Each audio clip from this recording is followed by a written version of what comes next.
AISD has cited under-enrollment as a reason to close campuses. Even as Austin's school-age population grows, what do you see as the biggest contributing factors to decreased enrollment, as it is stated, and what steps would you take as a trustee to address these? That goes to Lynn. Yes, I think we need to tackle the enrollment crisis in a lot of different ways. I think we need advocacies to stop the proliferation of charters. 3 new charters were approved by the State Board of Education this week. One will compete directly with Navarro High School, which has some fantastic CTE programs. I've been a mentor there with a PBS NewsHour program, and there's a charter that will compete directly and that has a record of performance that's not as strong as our public high school there. I think we need to have conversations with families who leave. We need to go back to the practice of really interviewing them. And we need to be honest about why families are leaving. Affordability is one piece of it, but it's only one piece of it. And I think we need to talk with families about what's missing. I think a community schools model with wraparound services, extended hours, that was part of what was in the school changes plan. And we need to talk about that. What does that look like? Who is that available to? And other wraparound services like the community schools that are supported by Austin Voices and by people within Austin ISD. I also think we need to think thoughtfully about how we engage our community more deeply and earlier.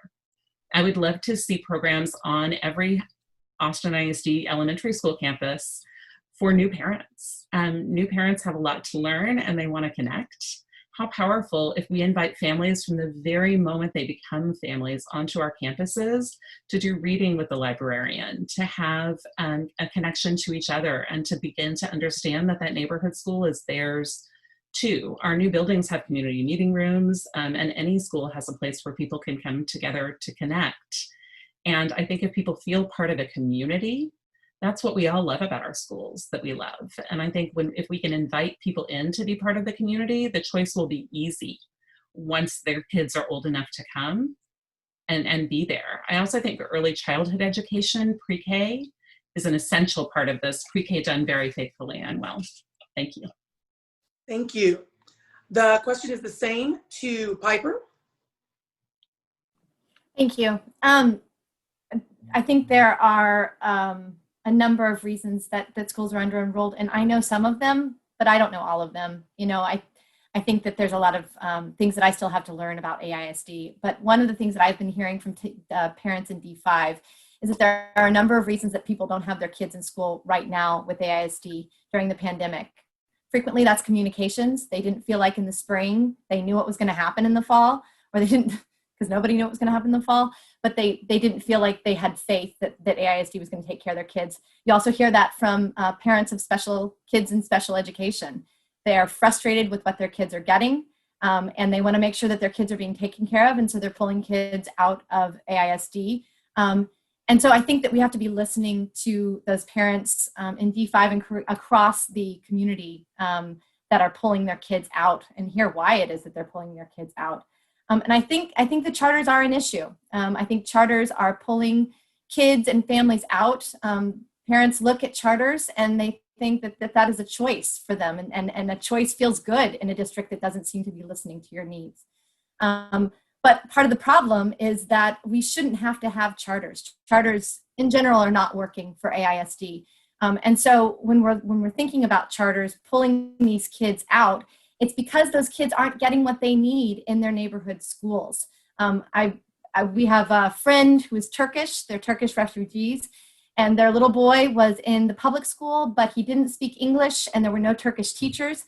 And so they put him in a charter school where the Turkish teachers were able to wrap themselves around him, and he's doing much better now.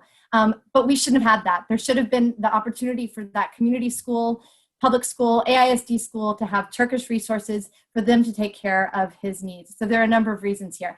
And I just want to, Lynn, I love the idea of community schools, and I love the idea of wrapping yourselves around families from the very beginning. People using libraries and community rooms, that just sounds great to me. I love that idea. Time, thank you. I do want to remind us not to address other candidates on the forum. It was a lovely comment. And, sorry, at least I was being nice. I know, but please continue to follow the rules. I do appreciate that it was a kind comment. I do have a follow-up, Piper, on that. So this is, like I said previously, I sort of hinted toward this in my actual question. We keep hearing that enrollment is dwindling, enrollment is dwindling. I'm not sure if you are aware that in 1920, enrollment was up for the first time in 7 years. What's your response as to why we're dealing with this under-enrollment, or this idea, that keeps, I guess, almost this myth of under-enrollment that's going on? I think we've got a financial fear that impacts how we see enrollment. I think that we in Austin feel like we lose a lot of money from the state.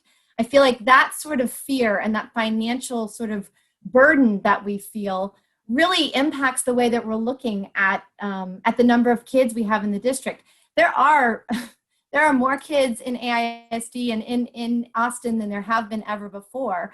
And so I think that when we're thinking about this, when we're looking at under-enrollment and over-enrollment, we're doing it from a real deficit mindset. And I would love to see us look at it in terms of the opportunity we have and do it from a growth mindset. Okay, thank you. The same question again to Jennifer. It is, AISD has cited under-enrollment as a reason for closed campuses, even as Austin's school-age population grows. What do you see as the biggest contributing factor to decreased enrollment in AISD, and what steps would you take as a trustee to address these? Well, right now, I would agree. I'm not supposed to mention Piper. Sorry. Right now, I would say that our biggest challenge for under-enrollment is COVID and remote learning. It's not working for a lot of families, and particularly our youngest students, our pre-K and early elementary, our students that have special education services, 504s, our dual language. Those students are struggling the most with remote learning, and parents are opting out. Parents who are strong public school supporters, parents who are officers in their PTAs, they are leaving AISD because right now AISD is not providing clear communication on a path to reopening. And when parents don't feel like AISD has their back, they're going to make the best decision that they can for their child. So it's on us to make sure that AISD is the #1 choice. That means having strong academics on every campus. On the campuses, well, first of all, charters and private schools and learning pods are they're competing with every single school, whether or not it is over-enrolled or under-enrolled. Some of our biggest charter losses are by Blazier Elementary, which is over-enrolled.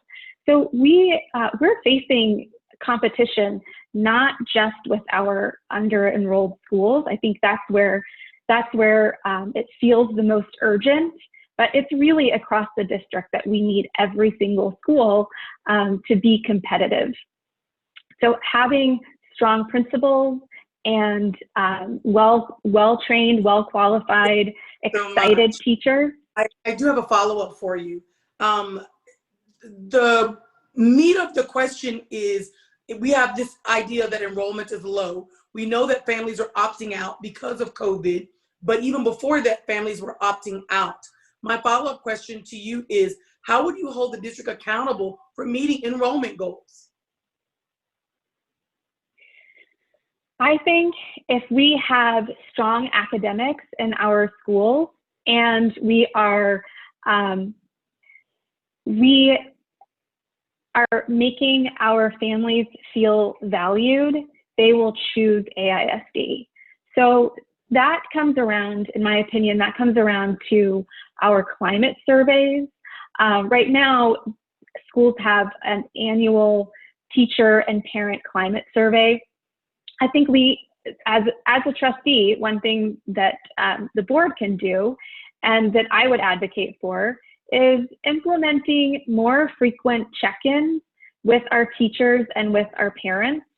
I think that would give us more of a real-time diagnostic tool and making sure that we are meeting the needs of families. And that would also help us set our principals up for success, because I think every parent knows that a strong principal is really a game changer for your school.